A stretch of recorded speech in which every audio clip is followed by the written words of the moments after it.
And now most of my friends are cursing me out on all my socials. Am I the asshole? Welcome to A Man's Perspective. Today, I'm going to be doing something a little bit different. My producer and I have been, for the past few weeks, been laughing at these "Am I the asshole?" questions that people post, these different scenarios, and they're getting advice. So my producer had a great idea and said that since I like giving advice, why not read some of them and see what my perception of them is. So we're going to try that today and see how this goes. I got 3 am I the asshole scenarios, and we'll discuss them. We'll talk about them and see what I think about them. All right, so thanks for being here. And first one. Am I the asshole for not continuing my reception after my husband went behind my back? All right, my husband, 26, and I, female, 25, were getting married.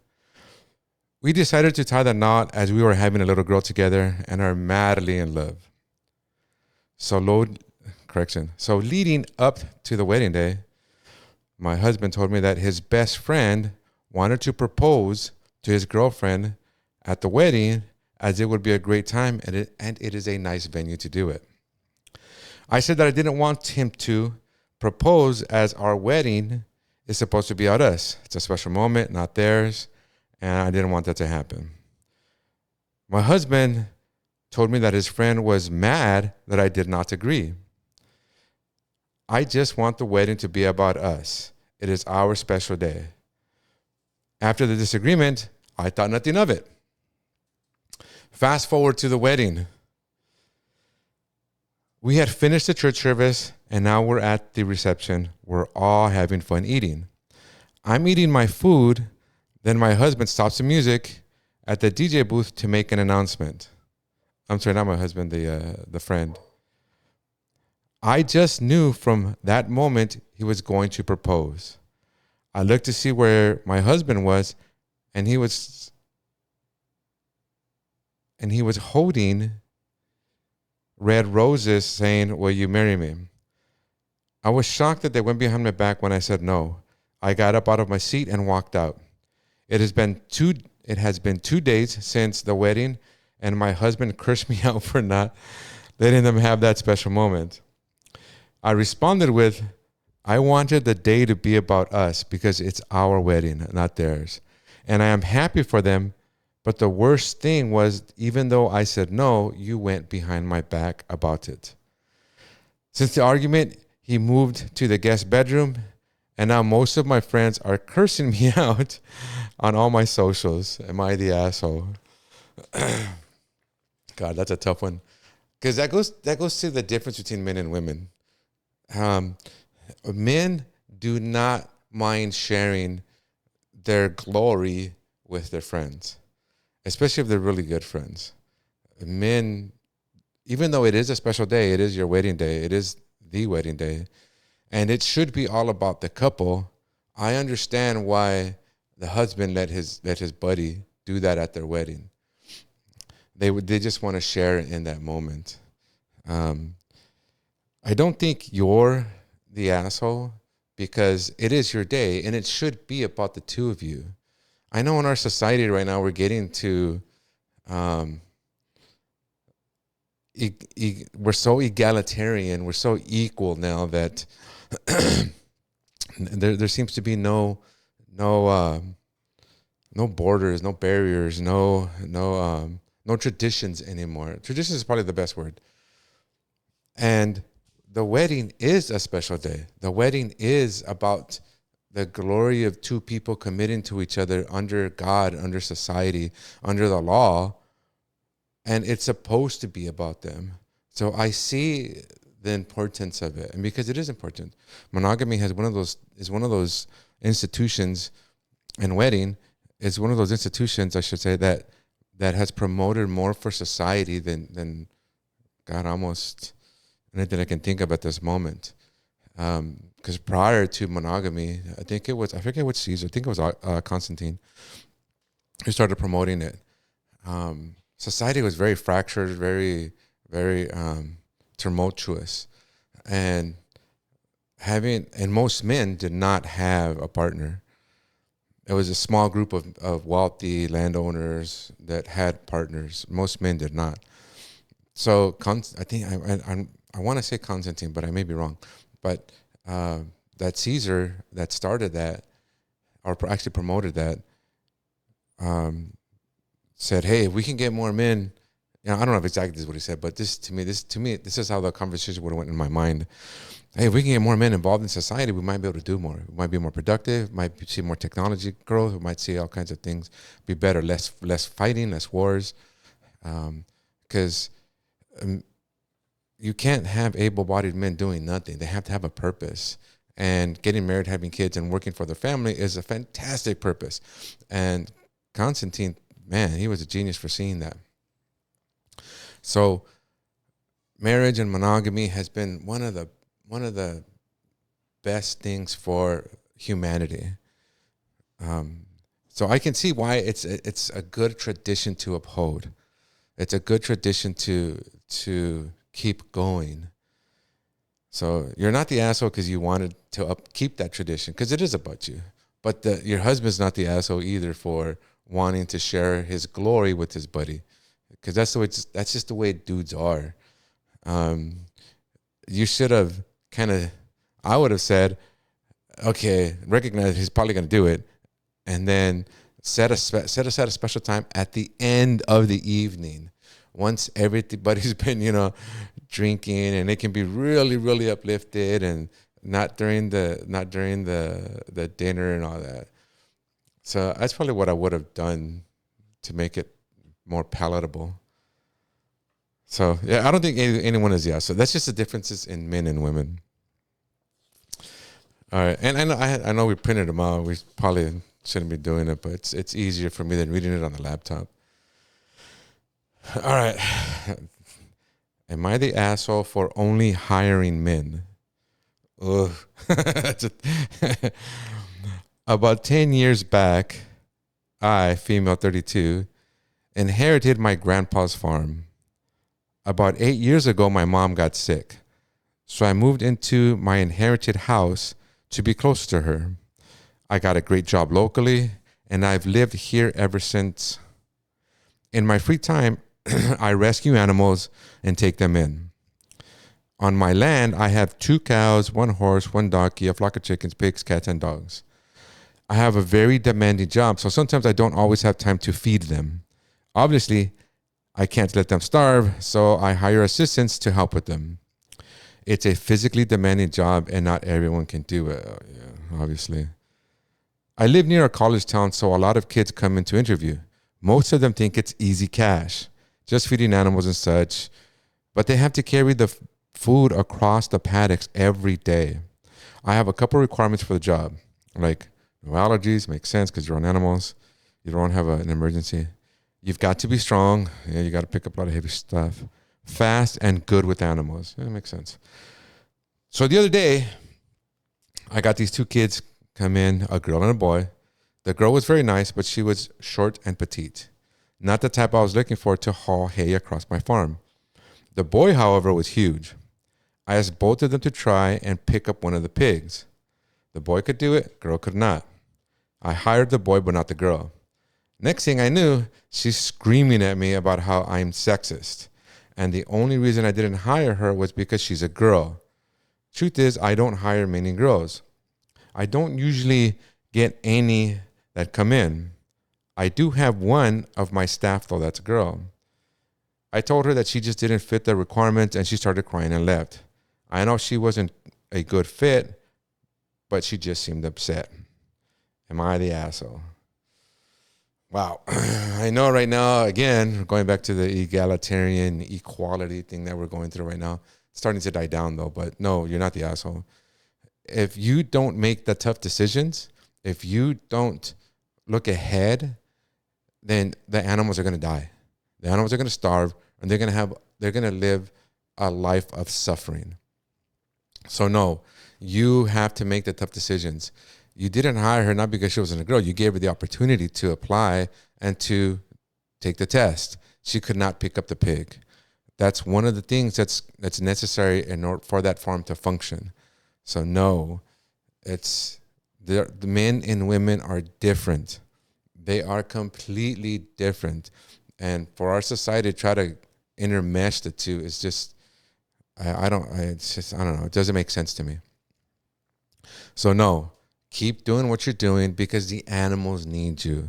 They need you to make those tough decisions and not succumb to the craziness that we're going through right now, that men and women can do everything. Because all you're going to do is torture the animals and torture that girl. Imagine her trying to chase a pig, and then you're going to have to hire more people just to help her do what she can't do. And it's not cost effective. So no, you're not the asshole. Keep doing what you're doing.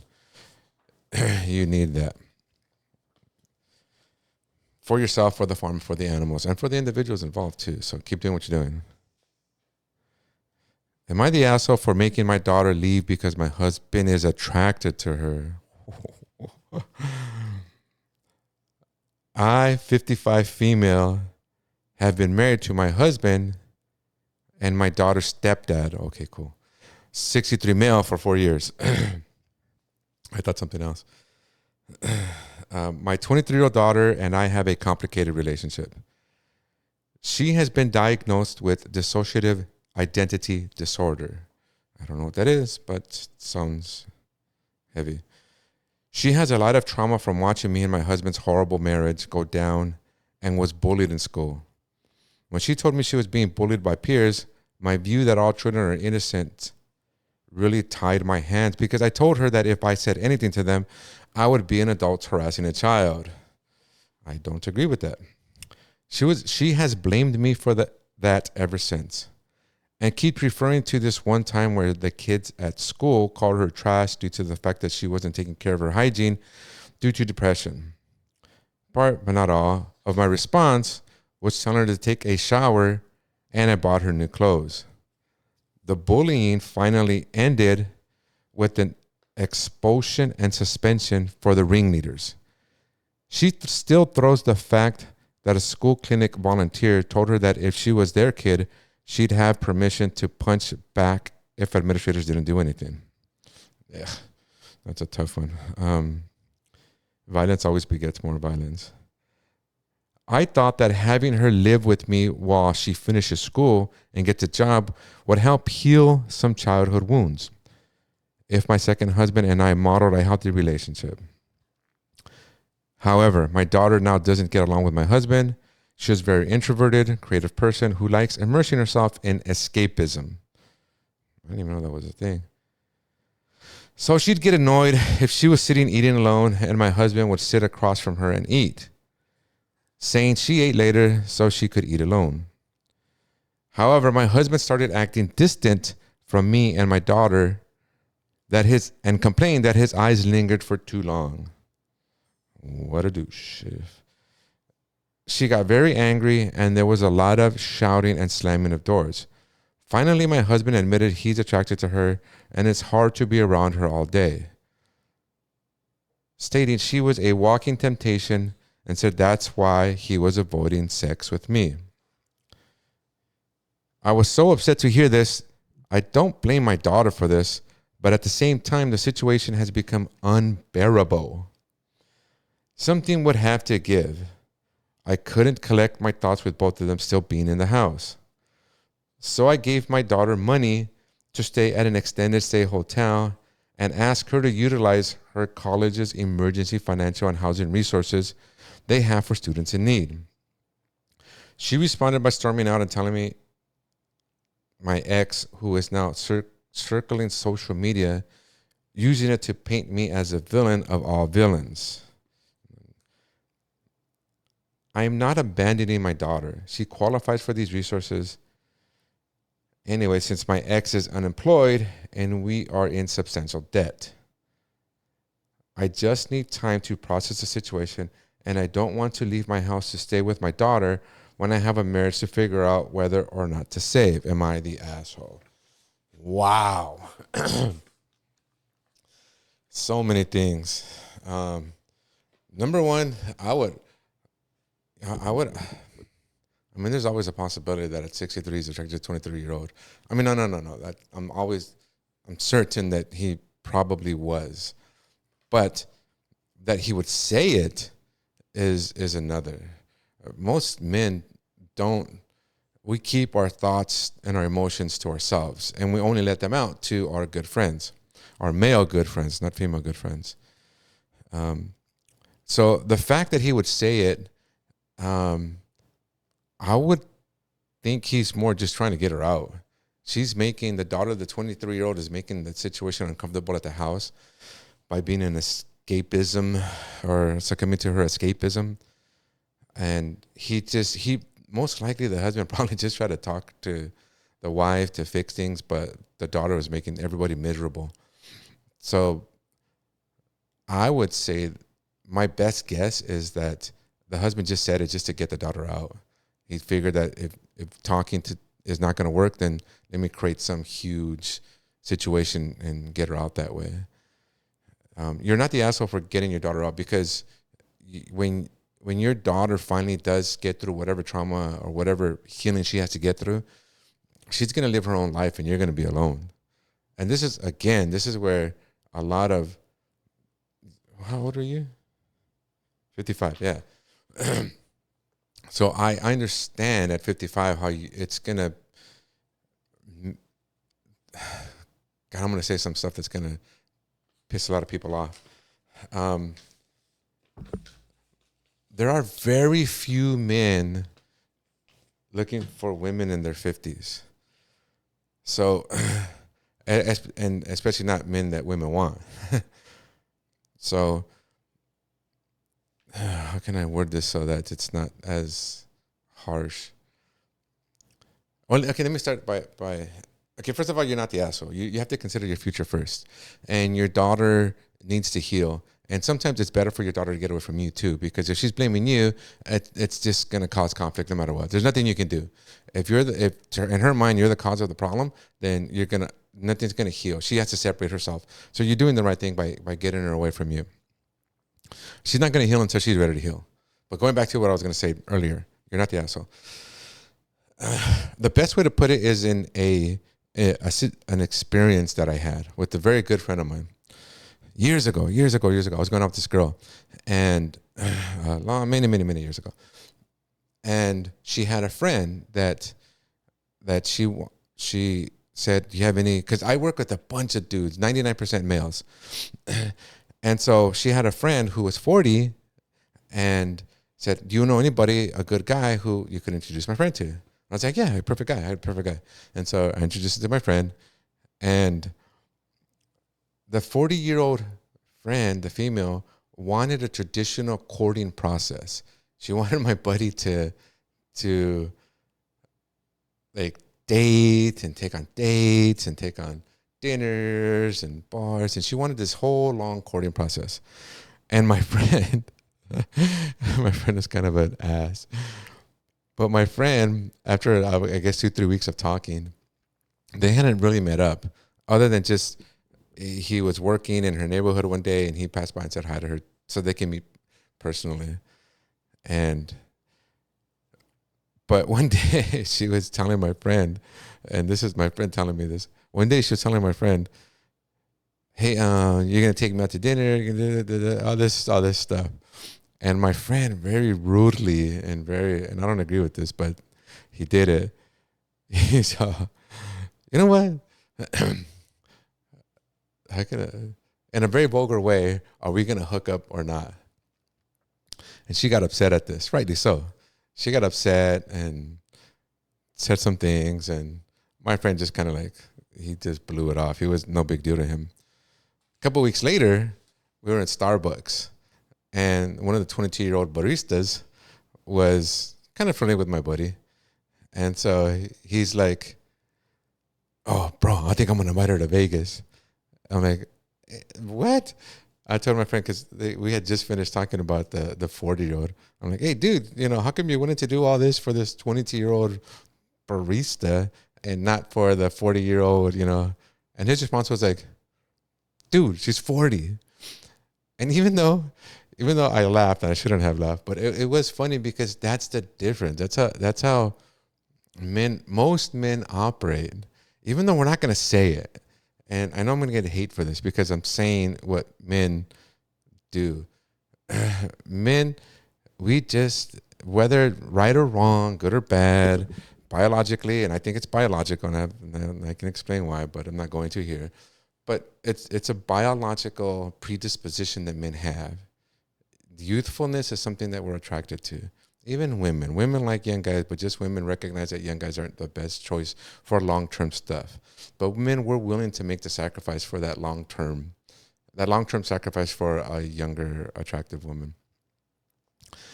So that just shows the differences in men and women.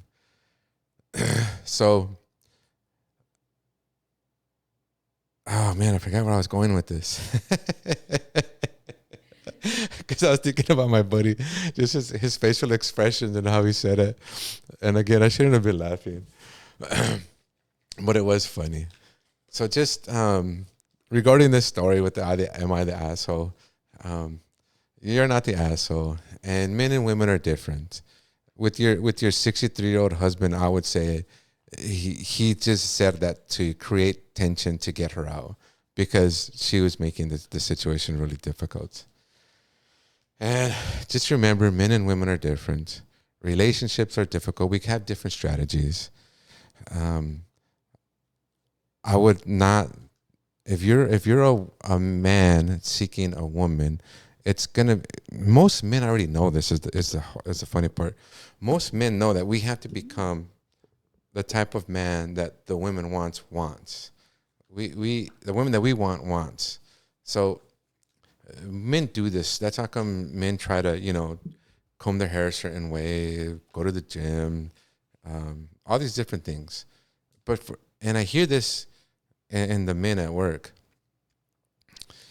And women also want certain things. Women want long-term, committed, monogamous relationship. Most women, not all, because I know a lot of women that, I don't know them, but I've heard in conversation women say things that would lead me to believe that they don't want monogamous relationships.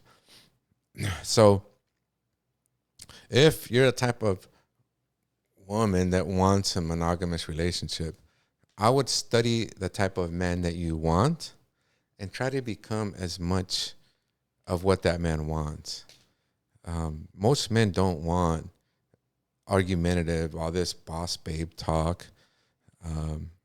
Just like most women don't want a feminine man or a short man. Most women don't like dudes that are 4'10", 4'11".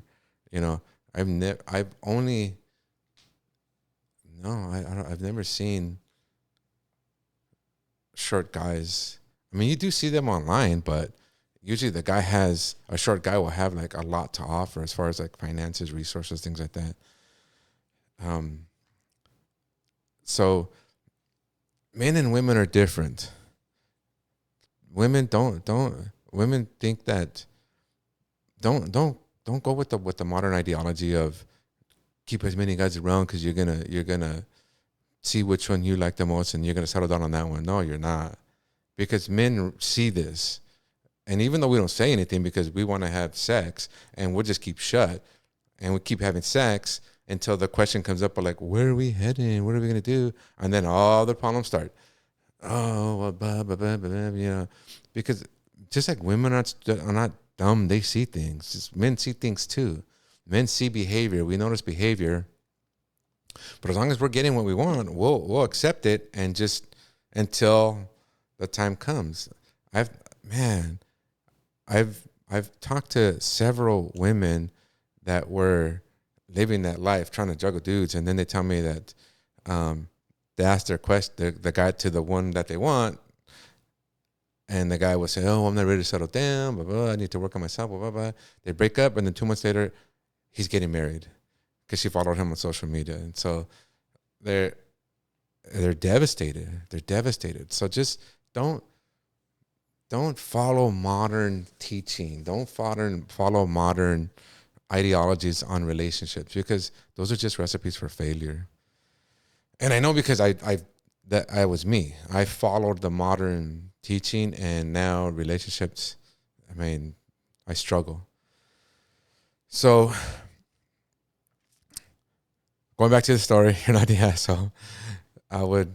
Your daughter needs to be alone. She needs time to heal. She needs her space. She needs to struggle a little bit to see what real struggle is. Not that bullying is not real struggle, because it is, but she needs to struggle a little bit as an adult to stop focusing on the past, because the past that's where we become full of fear and don't want to do anything because we're so focused on the past and the past trauma. So she needs to struggle a little bit in the present so that she can start focusing on the future.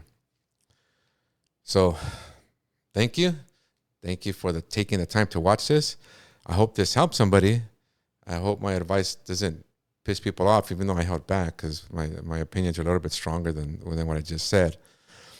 But I hope this helps. And if you have any questions or issues, leave them in the comments. And either I or whenever I do have a guest, we'll do our best to answer them. Thank you for watching. Like and subscribe. Know that I love all of you. That I consider all of you family. Have a good day.